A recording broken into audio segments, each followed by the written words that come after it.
du Père et du Fils et du Saint-Esprit. Amen. La paix de Jésus soit dans votre maison, les amis. Bonjour à vous, j'espère que vous allez bien, que vous êtes en forme et que vous avez le moral. Je vous rappelle que c'est Jésus qui nous donne la force de tenir dans les épreuves, au cas où vous l'auriez oublié. Merci Jésus.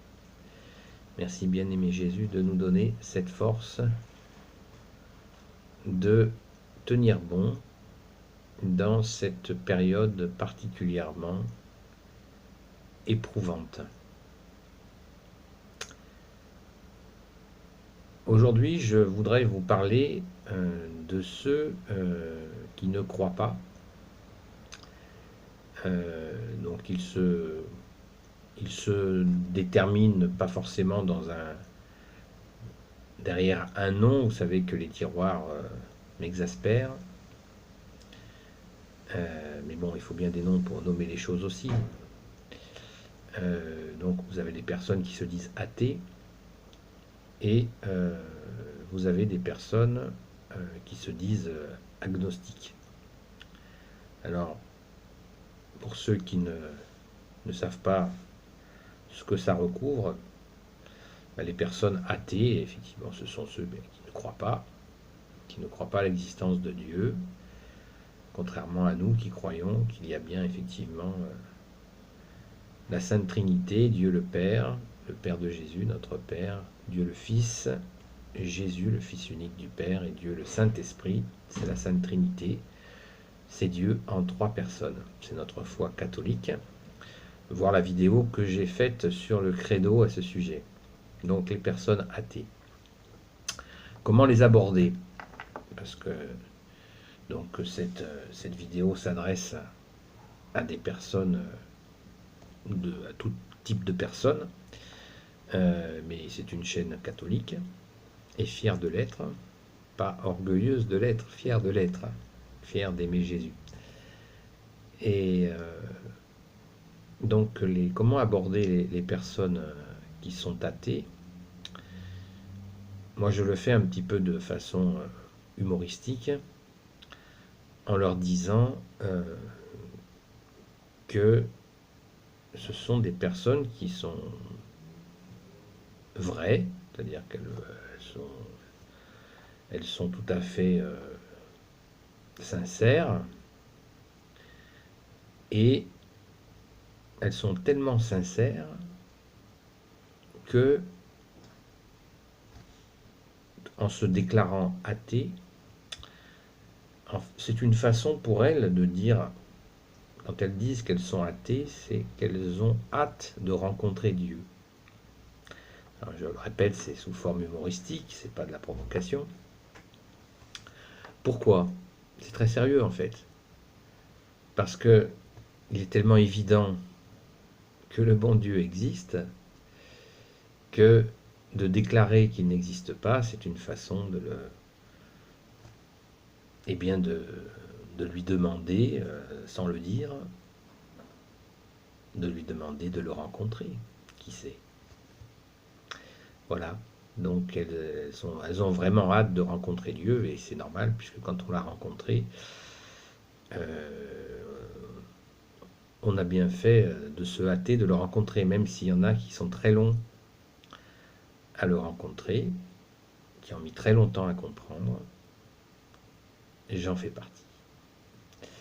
Pardon Jésus. Et donc, dans cette hâte,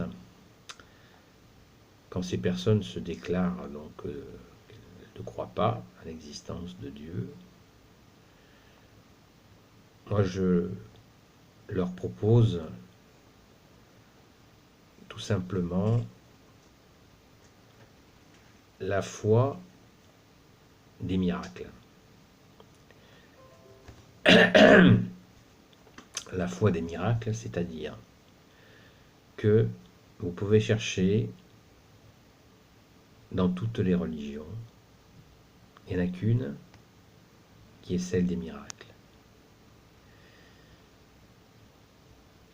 les œuvres de Jésus sont un nombre incalculable. Mais Jésus a pris soin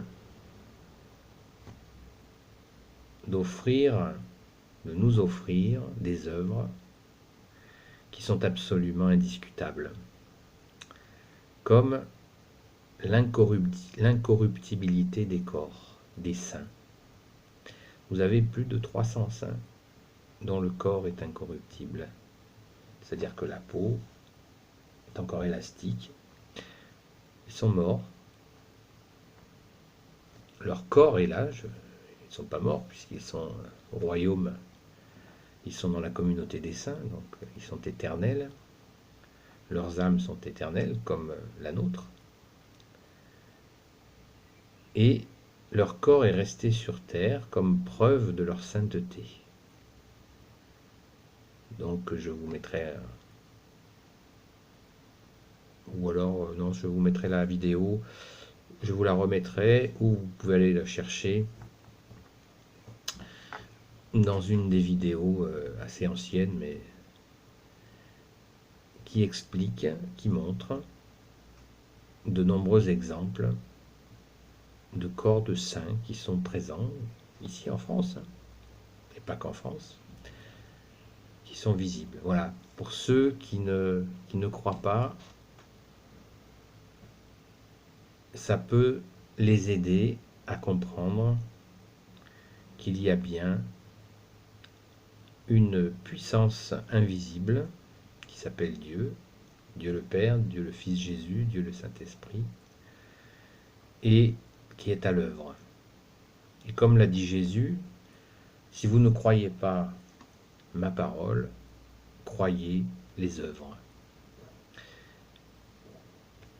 On pourrait rajouter, il suffit d'entrer dans une cathédrale ou une église pour voir la beauté, avec les moyens de l'époque, comment ils ont réussi ces merveilles. Il n'y a que la puissance, la perfection de Dieu transmise à certains hommes qui peuvent faire réaliser de telles merveilles. Voilà comment moi je le fais, je vous le dis. Donc, les gens qui se disent athées le sont souvent en réaction par rapport à tous ces mensonges qui sont racontés sur l'Église. Et il y en a tellement qu'on peut comprendre que des personnes préfèrent se déclarer sans recherche de Jésus. Donc j'ai fait de nombreuses, notamment une vidéo sur les mensonges sur l'Église. C'est pas exhaustif, alors, hélas, ça aurait été bien si c'était exhaustif, mais voilà, j'ai expliqué quelques gros mensonges sur l'Église qui sont disponibles dans ces vidéos. N'hésitez pas à aller les voir. Et je nous invite, moi y compris, à vraiment être doux, comme Jésus est doux et humble de cœur, à être vraiment très accueillant envers ces personnes, parce qu'il y a une sincérité chez eux, qui a été certainement troublée par ces mensonges. Il y a aussi des excès qui peuvent exister chez certaines personnes qui les irritent. Donc, n'oublions pas que nous devons être des exemples, non pas à simuler un accueil, non. Il faut vraiment que nous soyons nous-mêmes, que nous transpirions de l'amour de Jésus. Et pour ça, il n'y a qu'une solution, c'est de se mettre au travail.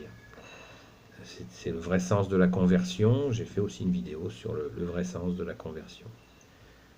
Et c'est pour ça que sur cette chaîne, avec les amis de Marie-Madeleine, nous vous proposons ce cœur à cœur avec Jésus. Non pas que nous soyons Jésus, mais nous voulons vraiment l'accueillir dans nos cœurs, dans nos âmes, dans nos esprits, le plus possible, le plus qu'il nous est possible.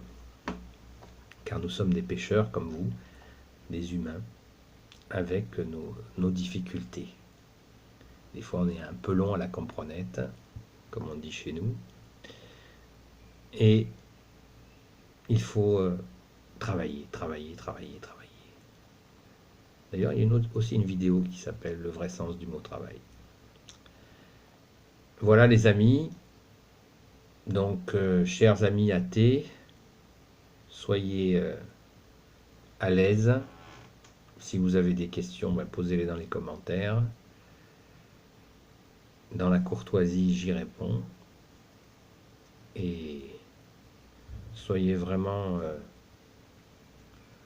certains que le cœur de Jésus est aussi pour vous,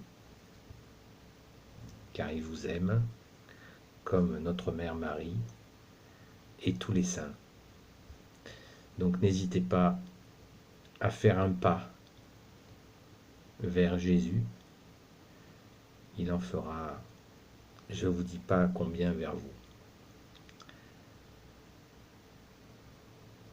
Dans tous les cas, si vous le souhaitez, moi je peux vous offrir de demander à Jésus de vous bénir. C'est ce que je fais au nom du Père et du Fils et du Saint-Esprit. Amen. Ô Jésus, toi qui peux tout et qui portes tout, s'il te plaît, bénis toutes celles et ceux qui regarderont cette vidéo, ainsi que leurs familles, leurs amis, leurs proches. Merci Marie, Saint Joseph, Sainte Marie-Madeleine et vous, tous les saints et saintes amis de Jésus, de vous bénir. Merci Saint Michel Archange, de vous bénir. Saint Gabriel Archange, Saint Raphaël Archange et tes anges guérisseurs, ainsi que tous les anges qui te servent, Jésus, de vous bénir. À bientôt les amis, la paix de Jésus soit dans votre maison.